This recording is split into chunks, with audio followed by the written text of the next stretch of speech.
Hey, this is Mark and Terry from Hooked Up and Loving It, and we are in Kansas City, Missouri today. We're going to be here for a few days, and we're going to take you along with us to see some exciting sights. We are here at 18th and Vine, the historic Jazz District, where the American Jazz Museum and the Negro Leagues Baseball Museum is located. They have some really cool murals along the route to the museums that we have featured here. You'll see Mark sitting outside of the museums. Both are located in the same building, and just inside the museum is a special exhibit of the Kansas City Monarchs baseball team. This exhibit is a special tribute to the 100th anniversary of the first Negro Leagues World Series. The Kansas City Monarchs won that first World Series against Hilldale in 1924. It was a 10-game series. The Monarchs narrowly defeated Hilldale 5-4, with one game ending in a tie. The Negro Leagues Baseball Museum is the world's only museum dedicated to preserving and celebrating the history of African American baseball. Here's a little bit of trivia for you. How popular were the Kansas City Monarchs? They were so popular that black churches would move their Sunday service time so that fans could attend the game. Fans left church dressed to the nines, headed straight to the ballpark to see their beloved Monarchs play. And here we go, sliding into the museum. For baseball enthusiasts that want to read every piece of information included, plan to spend several hours here. The museum is a self-guided tour experience. It features a large amount of artifacts and several film exhibits that are integrated with a timeline of baseball and African American history. Tagging on what Mark shared about Monarch fans dressed to the nines, in 2013, the Negro Leagues Baseball Museum teamed up with a group of local Kansas City Royals baseball fans to recreate that spirit by putting on their Sunday best to watch a Royals game. A new tradition, Dressed to the Nines, was born, and it's certainly the most stylish day of baseball.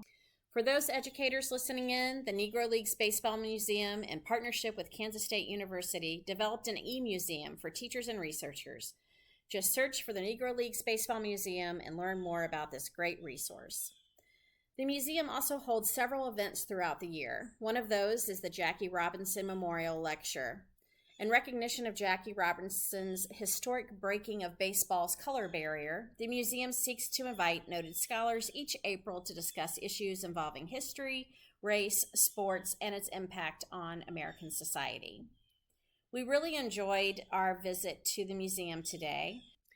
Things we enjoyed: the baseball diamond featuring bronze cast of legendary players, the information on the integration of women into the sport, the Golden Gloves exhibit, and history and impact of Buck O'Neil.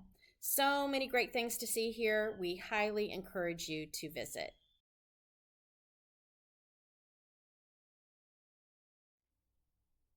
18th and Vine is internationally recognized as one of the cradles of jazz music. Many jazz musicians of the 1930s and 40s made 18th and Vine their home, including Charlie Parker, who was a native of Kansas City. The American Jazz Museum opened its doors on September 5, 1997. Celebrating the artistic, historical, and cultural contributions of jazz, the American Jazz Museum includes artifacts and stories of jazz legends Louis Armstrong, Duke Ellington, Ella Fitzgerald, and Charlie Parker, with more than 100 recordings of the greatest jazz ever recorded. The museum is an array of interactive experiences. The lights of jazz clubs past are included in the museum and give you a sense of what 18th and Vine would have looked like back in the day. Jazz music's foundation comes from field music, sorrow music, gospel, and ragtime. This exhibit takes you through the rich history of jazz. The wonderful singer near the end of this video is Lisa Henry. She is performing in the Blue Room at the Jazz Museum. The Blue Room is both an exhibit and a venue for performers to show off their jazz skills. If you like jazz, this should be a place for you to include on your to-visit list. I got some really good feeling. I'm gonna get me one. I will see you in Kansas City. Oh yeah.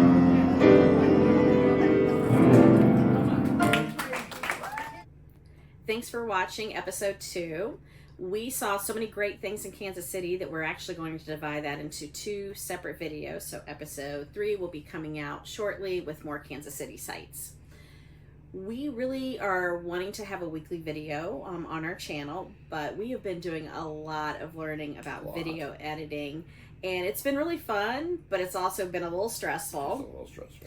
So as we are getting better, we hope to have that weekly video up and launched. But we appreciate any feedback that you give us along the way so we can learn and grow, and want to provide things that you feel are good to view. Yeah, we happen to be in Kentucky today. This is where Teri's parents live, and we've been dealing with the remnants of the storm Helene.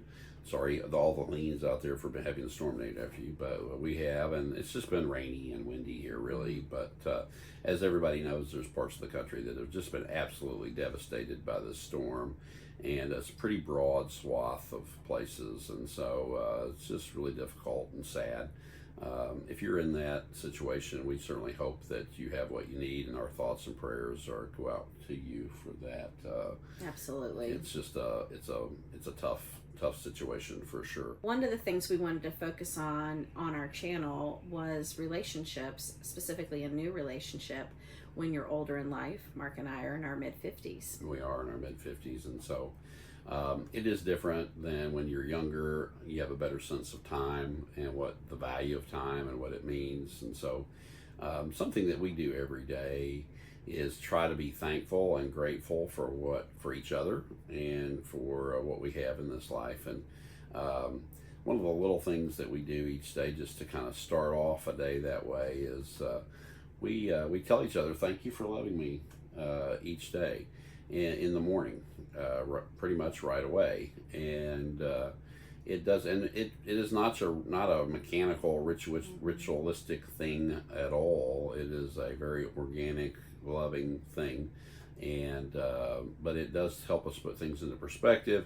We live in a small space intentionally, and I love it. Yeah, we do. We both do, and we're together a lot, pretty much all the time. And so in that environment especially, you really do have to get along and really love each other. So maybe that's helpful for you. It's a small thing. If you've got an attitude of gratitude, it goes a long way toward making days go better.